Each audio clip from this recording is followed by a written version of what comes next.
피가 낭자한 채 변사체로 발견된 한 남자가 있었으니 죽는 순간까지 악보를 손에 꼭 쥔 그는 전설적인 기타리스트이자 작곡가인 브리스트니.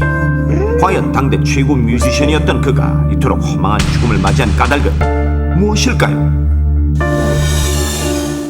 사건 발생 당일, 이날도 어김없이 기타를 둘러맨 채 작곡이 한창이던 브리스트니. That's right. 테라스로 향하던 그는 바닥에 고인 빗물에 그만 살짝 미끄러집니다. Hey, mate. 조심해야 돼요. Yes, I'm here. Clean up, please, okay? Okay, sir. 천재적 아티스트라는 명성에 걸맞게 꽤나 까다롭고 예민한 성격의 브리스트니. 특히 주변이 잘 정돈된 상태일 때만 작곡에 전념하는데요.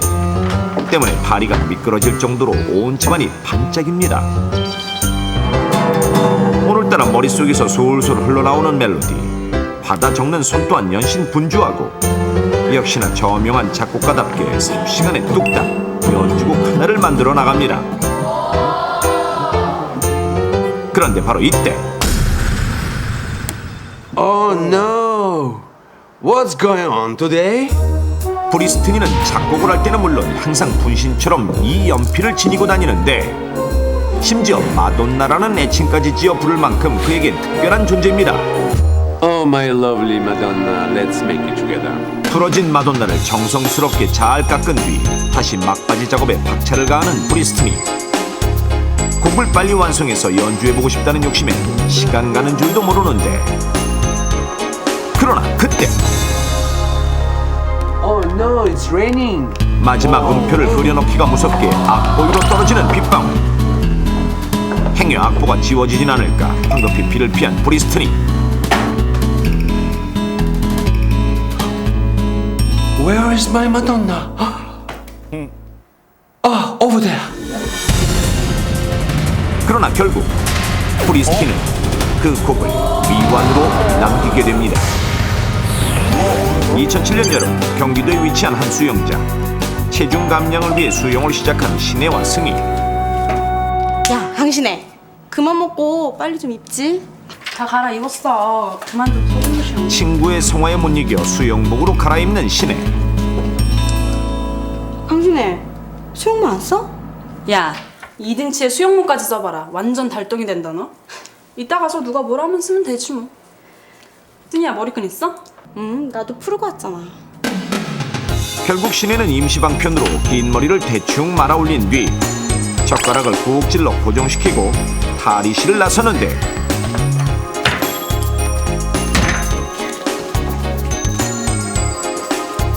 방학이 시작된 터라 학생들의 수강이 부쩍 늘어난 수영장.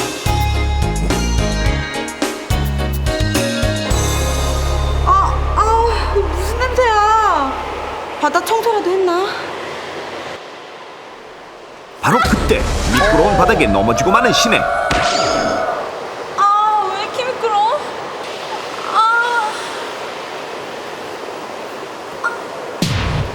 왜 이렇게 미끄러? 큰일 날 뻔했네. 창피해. 야, 빨리 가자. 그런데 설상가상 정면에서 걸어오는 한 남자가 있었으니 그는 바로 평소 통통한 신혜를 놀려대던 같은 과 친구이자 앙숙인 민교입니다. 야, 나 먼저 갈게. 미안. 왜? 자세한 얘긴 나중에. 이따 봐. 신혜야, 당신의 이때 눈치 없이 불러대는 민교. 제발 좀 갈아줘. 신혜는 창피함에 주랭랑을 치고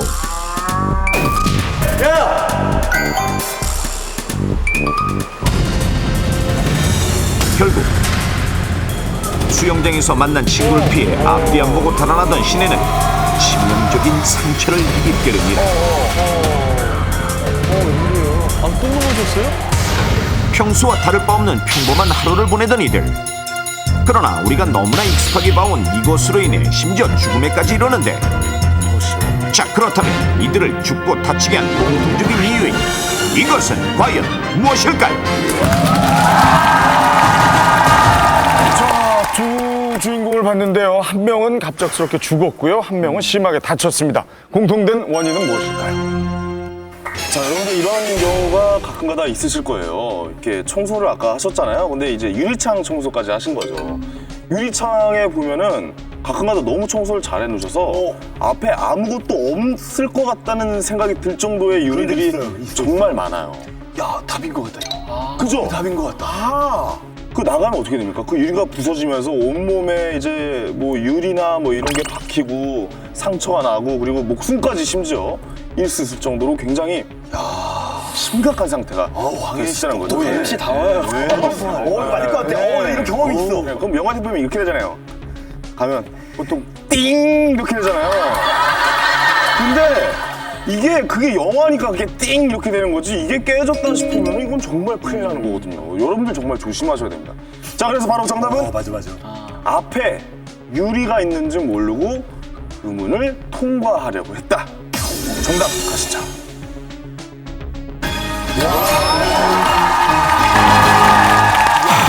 위기 탈출 넘버 원. 정답은 바로 투명유리 또는 투명유리에 부딪히는 사고입니다. 급작스럽게 내린 비를 피해야 했던 브리스티니는 집 안으로 들어오며 유리문을 닫는데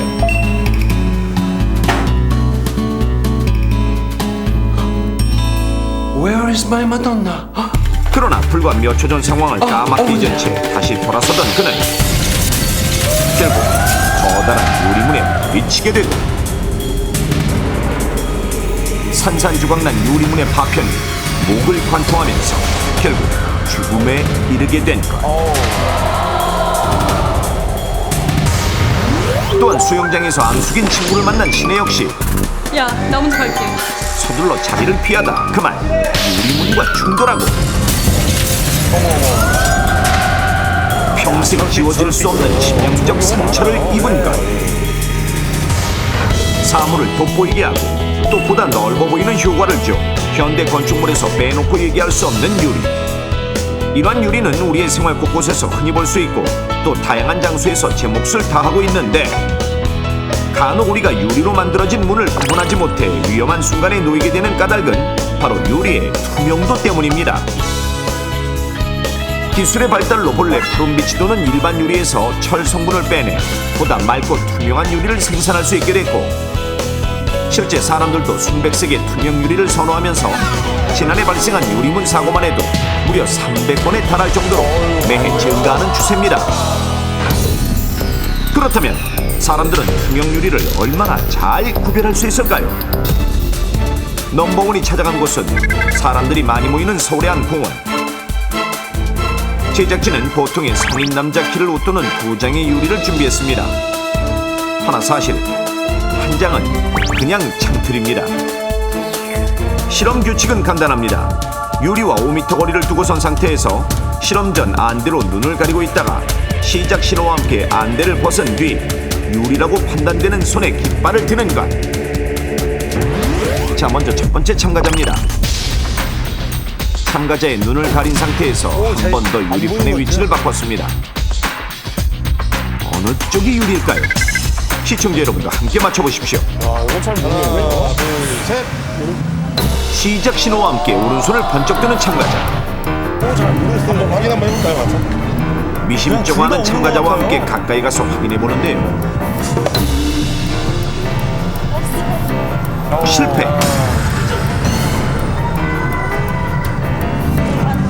멀리서 보니까 똑같아 보이는데 자세히 보니까 이게 색깔이 살짝 틀린 것 같기도 한데 똑같은 것 같아요. 멀리서 봤을 때는. 이번엔 두 번째 참가자의 도전. 마찬가지로 안대를 벗는데 자, 이번엔 어느 쪽이 유리일까요? 하나, 둘, 셋. 시작 신호를 듣고도 망설이느라 깃발을 들지 못하는데 어때? 둘 다 없는 것 같은데? 있어요? 유독 의심이 많았던 이 청년. 직접 다가가 확인해보고도 자신의 눈을 믿을 수 없다는 반응입니다.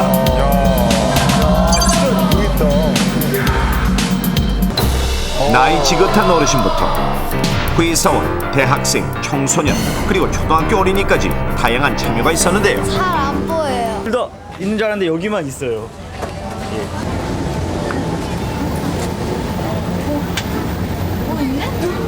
안 보였는데? 이상하다. 유리를 구별해내는 것은 연령과 성별, 또 시력이 좋고 나쁜 것과도 관계없이 누구에게나 쉬운 일은 아니었고, 그 결과 60명 중 무려 19명이 유리를 식별해내는데 실패했습니다. 이렇듯 누구에게나 일어날 수 있는 투명 유리 사고는 특히 실내외 활동량이 많고 신체에 노출이 많은 6, 7, 8월에 보다 빈번히 일어나고 더 심각한 피해를 낳습니다. 실제 지난해 여름 부산에 사는 회사원 김모 씨는 고정돼 있던 유리문에 부딪혀 코뼈와 치아 2개가 부러지는 큰 부상을 당했고, 많이 일어나더라고요. 저도 한번 부딪힌 적 있거든요. 또한 2004년 6월 친구와 장난을 치며 아파트 현관을 뛰어들어오던 14살 박모고는 그대로 투명 유리를 들이받았고 손목을 무려 30바늘이나 꿰매야 했습니다. 자, 그렇다면 실제 사람이 유리에 부딪히게 된다면 그 충격은 어느 정도일까요? 실험을 위해 일반적인 건축물에 흔히 쓰이고 있는 판유리와 강화유리, 이 두 장의 유리를 준비했고 초고속 카메라를 통해 보다 자세히 관찰해보기로 하는데, 쇼트백이라 불리는 커다란 추의 각도와 무게를 45kg 정도의 사람이 빠르게 걷는 정도의 속도로 설정한 뒤 각각의 유리를 향해 출발시키는 것이 실험의 핵심. 먼저 가격이 저렴하다는 이유로 가장 흔히 쓰이고 있고, 또 대개 유리하면 쉽게 떠올리게 되는 것이 바로 판유리 때문에 먼저 실험해보는데,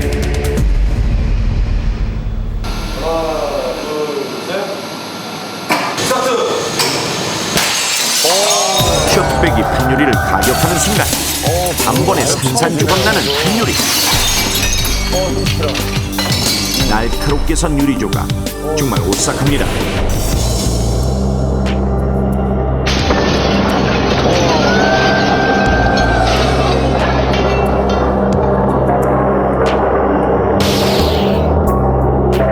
되게 날카롭네요. 진짜 날카로워.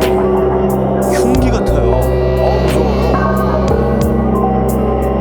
한편 초고속 카메라를 통해서는 유리 파편들의 움직임이 한결 눈에 띄는데, 실제 사람이 판유리에 부딪혔다면 어떻게 될까요?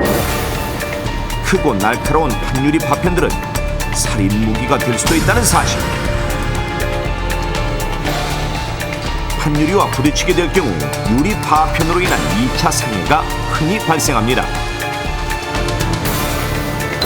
이번엔 그 강도가 대리석 이상이라는 강화유리 차례인데, 실험 조건은 판유리와 같습니다.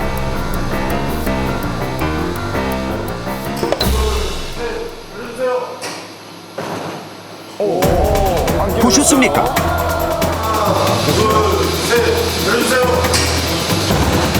그 부딪힘의 충격으로 쇼트백이 심하게 튕겨지는 것은 확인됐지만 판유리와 같이 부딪힘으로 인한 파손은 없었습니다. 강화유리가 외부 충격에 강하다는 사실인데요. 단지 유리가 깨지지 않았을 뿐 부딪히는 사람에게 받는 충격마저 없어지는 건 아닙니다. 자, 이번엔 쇼트백의 각도를 조절해 느낌이겠죠, 뭐.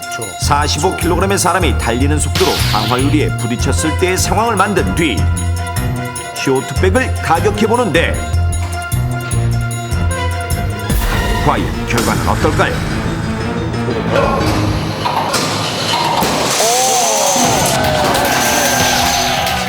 놀랍게도 충격이 가해짐과 동시에 삽시간에 무너져 내리는 강화유리. 판유리와 달리 한 번에 쏟아져 내리듯 부서지는 강화유리의 파편. 만약 사람과의 충돌로 강화유리가 깨진다면 유리의 무게를 몸으로 견뎌야 하는 위험이 따릅니다.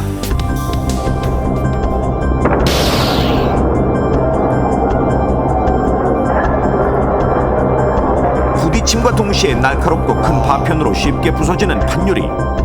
또 쉽게 부서지진 않지만 사람의 몸에 전해지는 충격의 강도가 센 강화유리. 실제 사람이 걷느냐 뛰느냐, 또 부딪히는 유리문이 판유리인가 강화유리인가가 중요한 게 아니라 유리에 부딪히는 사고는 언제 어디나 누구에게나 위험합니다. 맑고 투명한 이미지 뒤에 무시무시한 위험성을 숨긴 투명 유리. 하나 기본만 지킨다면 사고의 위험을 크게 줄일 수 있습니다. 투명 유리로 인한 사고를 막으려면 먼저 고정문 문구나 유리문에 표시된 식별 표시를 주의 깊게 살펴보십시오. 둘째, 투명도가 높은 유리문은 어른들의 눈높이뿐만 아니라 아이들의 눈높이에서도 발견할 수 있는 이중 식별띠를 붙여야 합니다. 식별띠를 표시한 전후를 비교해보면 어떠십니까? 자, 간단하지만 차이가 확연히 드러납니다. 차이가 확 나네요, 저거는. 예. 셋째, 자칫 사고의 피해가 클 수 있는 어린이나 어르신들이 주로 사용하는 유리문이나 혹은 미관상 식별 표시를 할 수 없는 유리문은 유리 파편으로 인한 2차 피해가 적은 접합 유리를 사용하는 것도 한 방법입니다. 끝으로 유리문 사고에 대비한 안전점검도 중요한데 특히 노후된 유리문일 경우 금이 가 있는 곳은 없는지 더욱 세심한 관찰이 필요합니다. 유리의 투명도가 높을수록 사고의 위험도 증가합니다.